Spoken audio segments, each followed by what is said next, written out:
Kayne joins us, designer extraordinaire.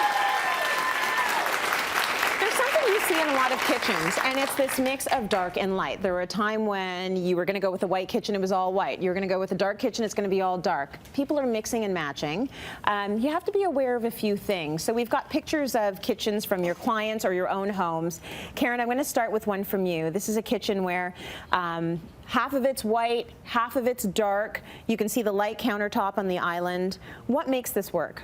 You know what we wanted to do, we had hardwood floors in the kitchen, and sometimes you have hardwood floors and sometimes you have tiles or stone floors.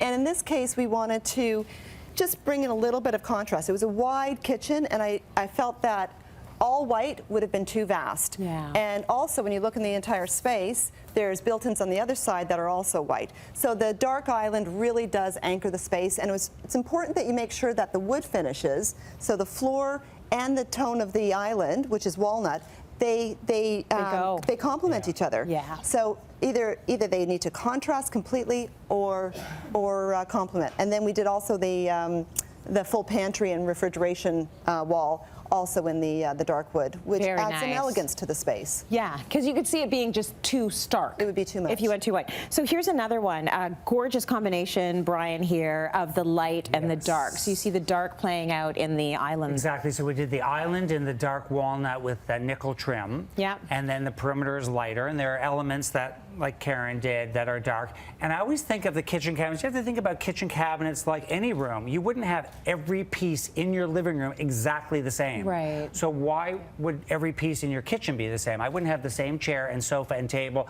and everything in the same color and the same finish. You need that sort of contrast between, otherwise it's just boring. So you have to think out of the box but think of the islands and pantry walls as pieces of furniture. Absolutely. Whether it's ultra modern or traditional. This is another one, Karen, another kitchen from you. So once again, a really nice mix of light and dark. You see it's dark on one side and the rest of it is really light with the dark floors. And we broke up the dark walls with these high gloss lacquer panels, and that way it wasn't just a consistent wall of dark cabinetry. So you can see it's all broken up. And then in this case we did a painted gray island, and that island we wanted to make it look like furniture again, so it doesn't all match, and it's on casters, so you can move it around. You can use it almost like a serving cart as well.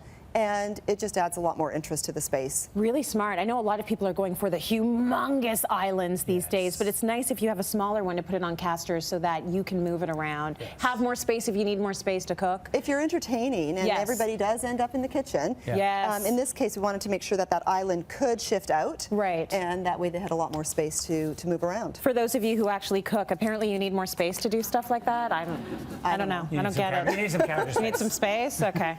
Here's another one from you, Brian. Beautiful island here, really nice long island, but also you see the dark cabinetry as well. So we did like a taupe cabinet, and then we did in high gloss, and then we did a taupey cream lacquer. So that frames the cabinets on the wall, and that is the island. And the island, so that the side of it just wasn't like a big box. We did floating shelves on the side and put cookbooks and accessories and things like that. That was a much more modern kitchen. And then we did open sections also, and those open sections are in the taupe lacquer. But so whether it's modern or traditional, think outside the box of finishes. And also, if you have an existing kitchen and it's just a little boring, paint the island a great color. Like, you can always change it. Paint the island blue, or paint the island charcoal, or do something fun. But paint is your best friend when it comes to the kitchen. Totally inexpensive and changes it in a flash. Easy to do.